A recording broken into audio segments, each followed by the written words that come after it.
Welcome to Massive Beers. My name is Matt. We do beer stuff here, and a little bit of alternate ending up in this piece. Been doing a couple of reviews from them over the past several weeks because they sent me a box of goodies, and this is what looks like to me just their Super Crusher lager called Stavro. Stavro. That's what we're gonna call that. Yeah, this is a Vienna style lager beer, double decocted with Magnum and Zaz from Alternate Ending Beer Company. Yeah, classic, like old school, 5% alcohol by volume. Old school kind of stylings that you'd expect from like old school type beer. I got my sweet Pilsner or Cal. Okay, wait a minute here. So it's a dock log. For some reason, I just thought it was going to be a light lager or lighter in color. It just is your lager beer, Vienna style. Now, you talking about a Vienna style lager, not necessarily going to be that color, but it's just a dark, almost like a dunkel level darkness. So yeah, on this label, it's actually, I really dig the design. There's that kind of gold kind of pattern cut out in it and all that stuff. Anyway, that, my friends, looks like just a Vienna dark lager, I guess is what we're going to call it. So rich, dark in color, ruby, kind of reddish hues if you actually look through it on the light, just under index finger, more like a pinky finger. Super creamy, fluffy kind of head. So it looks all the part of a malty, dark lager. It's good news. A lot of rich maltiness to this. A lot of like caramel, toasted caramel bready. Kind of think of like a brown bread, slightly sweetened with a nice kind of toastedness to it. So it's not desserty, but it doesn't come off as just a straight, just basic kind of bready toastedness.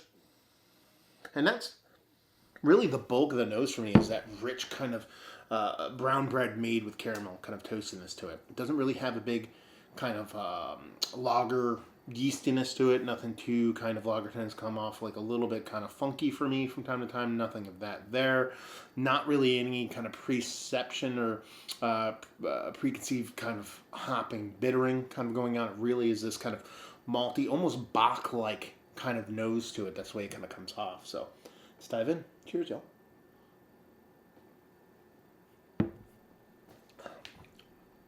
Yeah, that's how this beer drinks to me. It comes off very much as like a hoppy Bach. Not double Bach, but more just kind of single Bach-y with that pop of bittering that is more kind of like beyond what you typically get. I mean, like a Czech style lager, it's more kind of an Americanized version of like a Bach-y beer.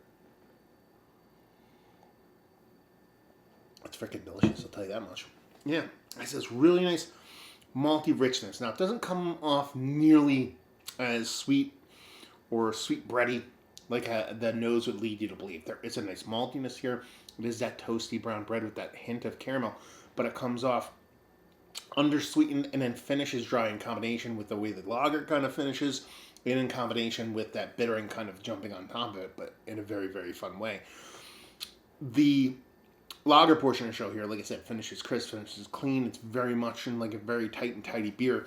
And when you pile on top the Magnum and Zaz in a very copious, decently hopped amount. And this beer has some time on it, right? This is from before Christmas. I got this probably a month and a half ago, and I just haven't reviewed it yet.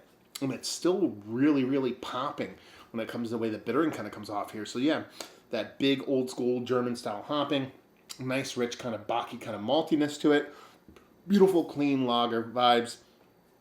Got that awesome lacing on the glass. Listen, I cracked this because I was like, you know what? I want to start with a crisp, clean, light lager. And I got something different. I got something a bit richer, a bit darker than I expected. Sure, Vienna lager, it wasn't going to be this kind of super Americanized, hyper crispy boy, but I didn't expect it to be that dark. And it was kind of the beer I needed, not the beer I wanted. And it comes off really, really tasty, really, really fun. I dig it. I dig it quite a bit, man. Very tasty stuff. And just a way that nose leads you into that kind of brown bready thing. Follows up the taste without being too sweet, but then you get that punch on the other end of things, that clean, crisp finish of the lager in combination with the way that bittering hops kind of really attack, but again, not overbearing, but really bring something to the table. It's a very, very fun beer and a very cool combination. So there you go. Alternate ending. Still haven't been there. Once I get this shed done, I'm very, very close. Staining my tables. I can probably see that one table back there. Staining those. Going to mount those today. Get everything in here. Once I do all that, I might have a little bit of free time in my hands. So I'm definitely going to head out that way. What has your experience been with them? Have you had any of their beers? Have you on any of their movie nights? So the brewery does a ton of movie nights. All the brewery itself, a lot of the beers, or almost all the beers, have like a movie theme to them. Have you had their beers? Have you had this particular beer? All that stuff down there. So there we go. I apologize for the shorts. Yeah, you guys want to watch me reviewing shorts and see my fancy underwear. There you go. I don't know what else to tell you other than this is weird. Anyway, hopefully you guys enjoyed the review. Hopefully enjoying a little bit of Doc Lager right now. Hopefully see you next time. Cheers, y'all.